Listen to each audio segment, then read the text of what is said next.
little babies.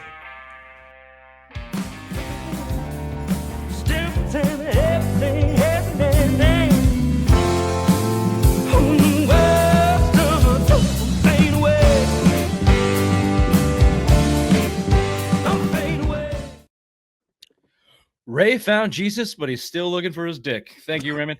The Red Sox are a bunch of children. That's what's happening over there. 19-19 for a team that is woefully underachieving, but still only 2.5 back from the Yankees in the division. So which is insane. That's insane. insane. It just seems like this team is playing so much worse than they are. And then right? you look at the stand, you're like, oh shit, we still got a chance. They had a real good week and a half run, and then in whatever they've lost, 7 of the last 9, with a win last night. But and they won today too.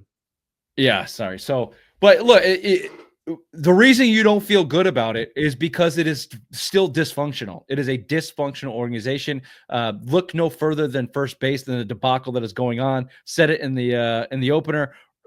Tristan Cassis, the fingernail painting, sunbathing, Gen Z. Look at me. Don't bring up these kids because they don't belong in the big league. I'm the GM of the team. Tristan Cassis blew out his knee playing first base in baseball. How that happens is beyond me anyway. But that in itself is a blessing in disguise. What's not is the Red Sox don't have a backup plan because they've been waiting for this kid for fucking 10 years. Right? We had to sit through the Mendoza line of Bobby Dahlback for 3 years because they didn't want to put anybody in the way of Tristan Cassis coming up. They don't want to get a roadblock for Tristan Cassis. And he can't even make the team. He shouldn't have been on the team. And now he's hurt. And now he's gone for the season. What do they have in his place? Well, you would think that a $300 million former third baseman, now playing DH, who bitched and moaned about wanting to play the field, might be a real nice solution to move over to the corner infield spot. We've seen that about 1,000 times in the MLB. Do you think Raffy would be the right fit there at first base? Who's to say? No one's going to ask this fat ass because they're too afraid of his reaction, and he's too big of an asshole to volunteer to do it. Although there is reports today. They did ask him. They did ask him. He said no. They sent him a note in 6th grade, do you like me? And yes or no with the fucking finger folds. And what was his response? No. You send Bregman there. I go third. No. Third base. How dare they? I think he said how dare they ask me to play first base? No, he said. I think today the report is. He said, "Yell third base again." No, third base. Sounds like my fucking. Sounds like a 2-year-old. Now people are probably going to take that as racist. He is Dominican, and I do a poor accent, but that's why. That's how it came across to me. Now, don't take this as racist because that's how he's fucking acting. He's acting like my 2-year-old. No, I don't want to play third base. I play third base. Oh, I can't play third base. You don't want me to play third base? I can't play first base now. I don't have enough time to go learn play type. I'm just go back. Shut the fuck up, Trevor. You can't even hit anymore. You fat piece of shit. This guy. This fucking guy.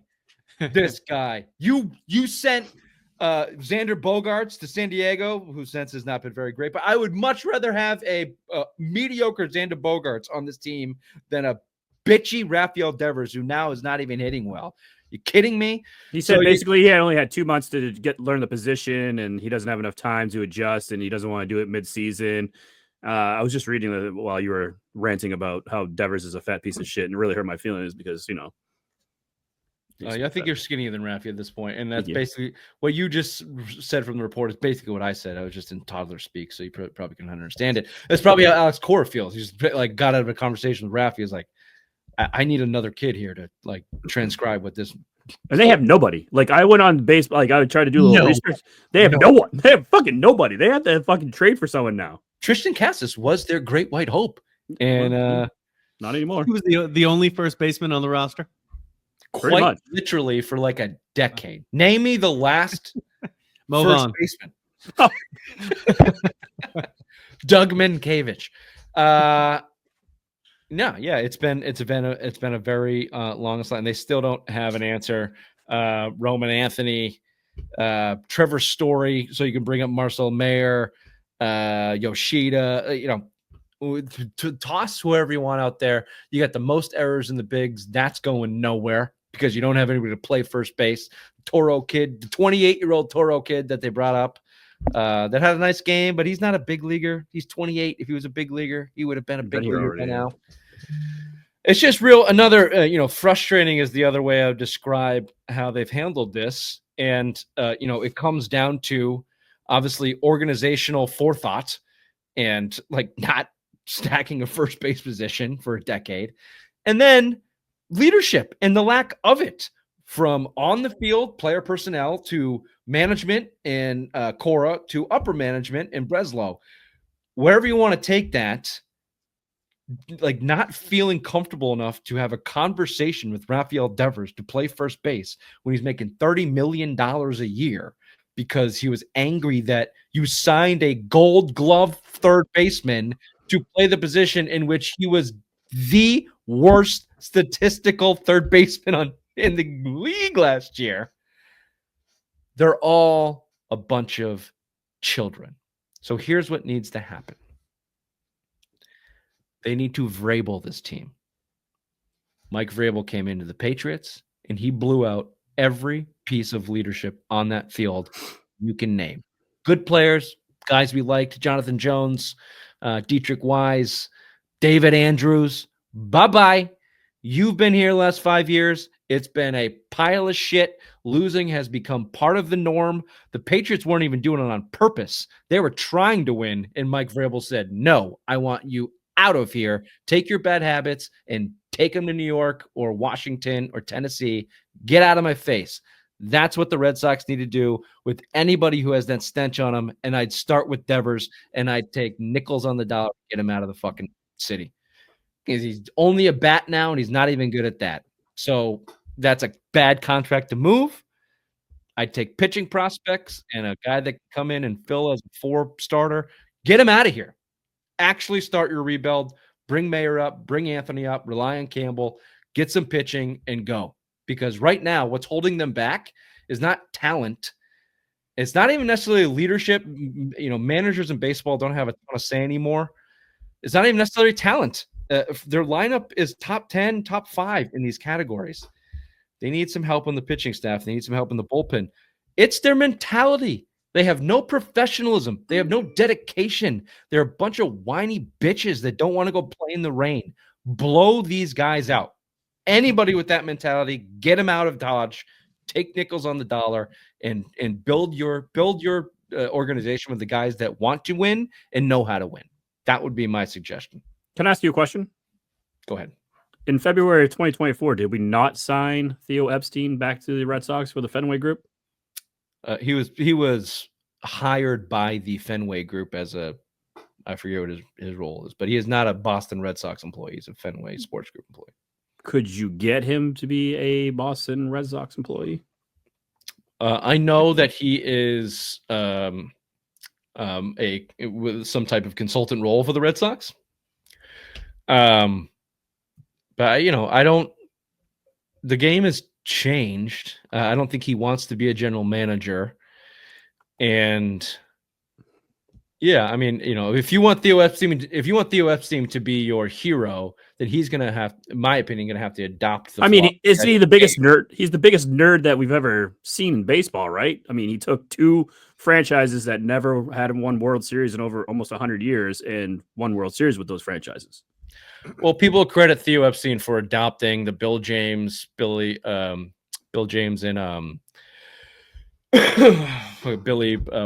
the Oakland A's guys. They made this Moneyball. Billy Bean. Thank you. Theo, as a 30-something-year-old boy genius / too dumb to know what I'm doing, walked into the Red Sox, adapted those principles of Moneyball, but also had baseball people around him, baseball smarts. And, a lot of people credit him as the perfect combination of both in Boston and the Cubs. He's since moved away from that. He spent years in the front office for Major League Baseball, and now he's a part of Fenway Sports Group, kind of on a higher minded level. He's not in baseball. And baseball itself, the game has changed. What I'm saying to do will never happen. They like the paper, the nerds. They have this team perfect. This is exactly what they want.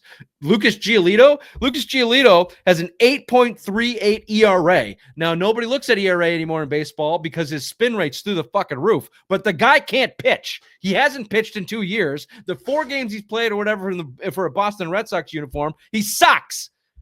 Take that in your analytic fucking database and shove it up your ass, you nerd. He sucks. Where is that on your chart? Sucks. Blows. Fucking stinks. He can't pitch. They can't say that kind of stuff. Like, take that and shove it up your ass. Look at the games. They suck. Yeah. So yeah, maybe, I mean, if Theo's the answer, they're gonna have to blow out a bunch of guys and give him full control, and maybe they get desperate enough to do it. But they're 19-19, 2.5 games back, and you got a gaggle of dorks up there just preaching the numbers will work. Joe Mazzulla's calling in with his support. The numbers don't lie. The numbers will work. Give him a chance. Give him a chance. Give him a chance. Let's see what happens at the deadline again when they're flirting around the playoff line and they're put thrust in this position to go spend money on a big league rental. Are they going to do it? Nope. Or are they going to flounder again? And then Alex Cora is going to go pout and cry in his soup as they drop 9 out of 10 and fall out of contention for the 4th year in a row. Yeah, that's what's going to happen. I was on our text chain. I was going back and forth with Billy Baseball about Alex Bregman and re-signing or not re-signing. And in principle, I do believe I'm right. He's a 32-year-old third baseman signed for $40 million next year by the Boston Red Sox. Yeah. I don't believe he's going to not take that deal for the next 2 years. However, if they continue to deteriorate and show how little they give a shit about winning, and he's got a 5-year deal on the table from Detroit for similar money, bye-bye, Alex Bregman. The best thing you have going for you this year. How much was he outbid by? Like, didn't he have like it was a lot, right? Like double. Boston came with a bag full of money and said, please come here. Detroit gave him like a 5-year, $170 million contract, and Boston basically doubled that in 1-year deals for over 3 seasons. Yeah. Just to get him into town. And he hasn't been getting dragged through the butter in Boston either. Like he hasn't been playing great, and no one's really saying much about him.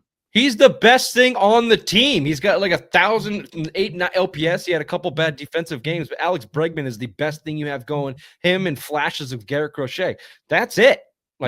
Christian Campbell has some promise. He's figuring out how to play the bigs. Other than that, give me something good about this team that you're excited about. I'll wait. Fenway Franks. They lead the majors in blown saves. They lead the majors in errors. As I said, just to close up, lack of discipline, lack of focus, lack of professionalism. Vrabel this squad, and get some grinders in here that want to win and know how to win, or at least know how to show up to the ball club every day and play like a professional. Yeah. Good luck, Bobby. Final thoughts? Nerds ruin everything. True that. We'll be right back with 10 questions from a guy named Rob.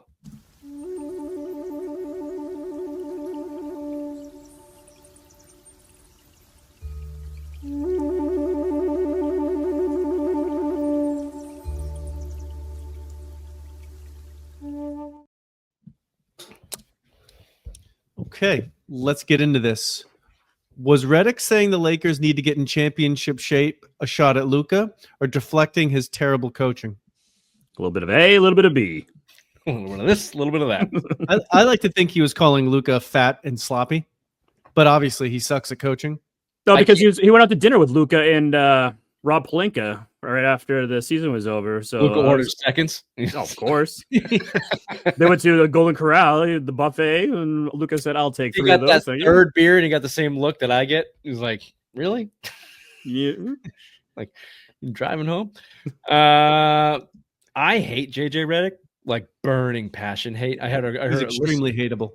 Oh, insufferable. I heard a good story or watched a good story. I think it was Carmelo on some podcast talking about the U.S. team and Kobe Bryant. Coach K was, when he was coaching the U.S. team, was just talking up JJ Reddick. You know, this kid, he's great. And Kobe Bryant was just like pissed, like took it personally. He didn't let JJ Reddick score for like the entire week or something. He just like was in his shorts, fouling him, beating the shit out of him. Like, Kobe, man, like, relax, dude. This Swarm's like, fuck this guy, man. Like, fucking hate this guy. Like, The Duke stench, you know? Yes. Yes. Yeah, I don't like JJ Reddick. Both are probably true. I think he stinks. He'll be out soon, hopefully. We can only hope. When did the NFL get a draft lottery? And NHL. Why do they need this? It's the NHL draft lottery, Bobby. And Sorry, if you guys, NHL. If you guys could have put a camera in my room when I was watching that and just seeing like the numbers going through, it was the most confusing thing I've ever seen. You needed certain lottery balls to fall your way in order to get the first pick. And when that happened, I'm like, I don't even know who the fuck I got the first pick. And then they're like, they panned to the Islanders. I'm like, how the fuck did they get the first pick? I'm like, I don't understand this one bit. Yeah, Ray, you were texting us live, and I assumed that you were kind of like, dumb about it. But listening back and reading back and watching a little bit of it, it seemed like an entertaining product. It's like live gambling. Your odds are shifting with every ball that comes out. And, it's a copycat league. The NFL makes billions of dollars off their draft, which I've been bitching of for a long time. So I'm not going to go up in arms about this is great or anything, but it's another piece of product for a league that desperately needs attention in the NHL. And their draft is not meaningless by any means. There's a lot of good players that come up in their top level. So I'm for it. Yeah. Put it on TV. Make it dumber though. Like make it easier for like dumb people to understand, like myself. Yeah. I was like, the real-time odds. But like, give me something so I know what I can see. At one point, the Bruins had like the second best odds for the second overall pick. Yeah. And it was like, oh shit, here we go. And then they dropped to 7. So like, you get the ebbs and flows of 8 was picked on the lottery ball, and they're like, oh, that's not good for the Bruins. I'm like, I don't know why that's not good. Why? Like, why? Yeah. What's the secret? Yeah, dumb it down. That's all I want. Yeah. As always, we need things simpler. Are the Cavs frauds or the Pacers legit? I'd go more Cavs or frauds after being the best team in the East all year and now down 2-0 to the Pacers, going to Indiana now for a game 3. Yeah, I think they're the frauds. Cavs are frauds. 2 of their best players cannot stay healthy, and their best player is a point guard. And unless you're Steph Curry, you can't win with a point guard as your best player. Yeah. I love Donovan Mitchell. If Donovan Mitchell was a Celtic, they'd have 2 championships by now. Mm-hmm. Agreed. But when he's their best player, they just don't have a sustainable formula. And Indiana's a bad matchup for them because Indiana is basically the same. I just think they play a little bit looser. And that was a brutal loss for the Cavs. Both games could have gone either way. But I don't, the Cavs, I don't consider them legit because of the reasons I just said. Yeah. Indy's been a decent playoff team. They've been winning series recently, so they've shown the ability to do that. The Ravens cut Tucker. What percentage of massages out there in the world do you think actually end in handies? 69%. Good call. It's a high percentage, yeah. There's a lot of massages out there. Worldwide? Yeah, worldwide, yeah. I'm gonna go 69%. Great. Only a 31% chance that you don't get jerked off. Yeah. This is whether you want it or not, 69%. Coming at you. Yeah, very good. I like my odds. Was Greg Popovich overrated? No, that is dumb. When you put that in, when I saw that, I got very upset, Bobby. He's not overrated. He's probably one of the greatest coaches other than Phil Jackson that we've seen. He looks like a homeless man, and I'm pretty sure he had a stroke, asshole. He had a stroke. Quite literally, he had a stroke. You heartless bastard. Although they did prop him up there like Bernie. At Bernie's. Like I didn't like. I think that was a little weird. He wanted to do it. He wanted to say something to the fans and the organization, and it's in San Antonio, so only like 14 people. Unsurprisingly, once all his Hall of Fame players left, the team sucked. Okay. Yeah, well, that's what happens to every fucking coach. Name me the coach that was. Name me the best coach of all time that had shit players. Okay, exactly. Yeah. No. Craig Popovich was a fantastic coach. He looked fucking homeless. ESPN put the WNBA ahead of the NBA and NHL on their website's main page headers. No MLB at all, I would add you. Do you think they have an agenda? Yeah, trying to get people to watch. Can you reread that because you slower? Yeah. I put a picture in the email to make this easier. ESPN put the WNBA ahead of the NBA and NHL in their website's main page headers, meaning when you open the page, the list of things that they would want you to click on first. No MLB at all. Do they have an agenda? Yeah. They want people to watch their product because I think aren't they on the ESPN network? Yeah, they want you to watch that. Did you know that also they have a fantasy WNBA? Ooh, we should definitely be joining that. The WNBA is just a living fantasy for all women basketball players. Of course they have a fucking agenda. I was half joking. Of course they have an agenda. They dumped like a ton of fucking money into the broadcast rights, and they killed MLBs. So yes, they said peace MLB. We're putting all our money in the WNBA because the NBA is probably giving us a shit ton on the back end. And that's how that works. They have preseason games on for the WNBA. That's over how the world goes round. And just, by the way, toot, slow burn, watch it coming. I fucking told you, idiots. Should have bought into the goddamn NBA franchise rate. Said, oh no, the WNBA. Watch. Watch. There's money. It's called money. It's just money. It's how money works. You don't have to be good. You don't have to care about it. There's money dumping into it. Therefore, it'll be worth more. That is how sometimes it's exhausting being right. Tell me about it. What do you think Gerard Mayo's doing right now? Making a hot pocket, pepperoni. Yeah. I think he's walking the streets of Jupiter, calling for Robert Kraft's handmaiden, screaming. I've heard 69% of these massages end in what I'm looking for. Come on in. He's wondering why he'll never have another job in football again because he has no contacts outside of New England. Yeah, I know. He's firing off resumes on Indeed right now. Yeah, exactly. If you were invited to the Met Gala, what would you wear? A fucking normal suit. Oh, you're so bold, Ray. What do you want me to wear? Fucking like assless chaps, fucking tuxedo?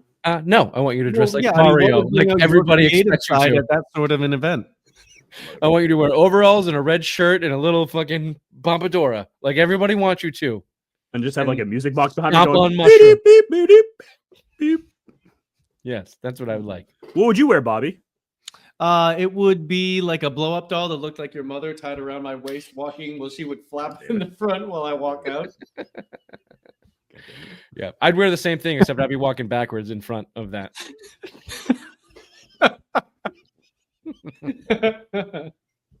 Very good. Will Shedeur Sanders make the Browns opening day roster? Oh, yeah. He'll be the starter. He's going to be the starter on the fucking team. If he's not the starter, he's going to be the backup. Sure. He might be the backup just because he was blackballed and the owners won't let them start him, but he will eventually be the starter for the Browns next year. Yep. I wonder if because the coaches don't actually want him, if they even give him a legitimate opportunity during practices. Like if they're just like, oh, here's your rep. There it is. One throw. Okay, go sit over there, asshole. Who is the coach of the Browns? Stefanski. Yeah, he's still there. No. He needs he's fired if they don't have a good season.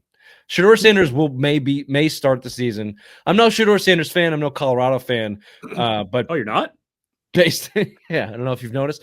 Based on everything else they have in that roster and the 7 guys they have in that quarterback room who all blow, I odds give me 50-50 odds Sanders starts the season as the starter for the Browns. And I don't think the coaches have the agenda. That's going to come from up top. Because if Stefanski doesn't have a good season, he's gone. Yeah, so I agree with that. Interesting. What on earth is the Utah Hockey Club, now the Utah Mammoth? When did this happen? That's what your mother calls me when we head out west.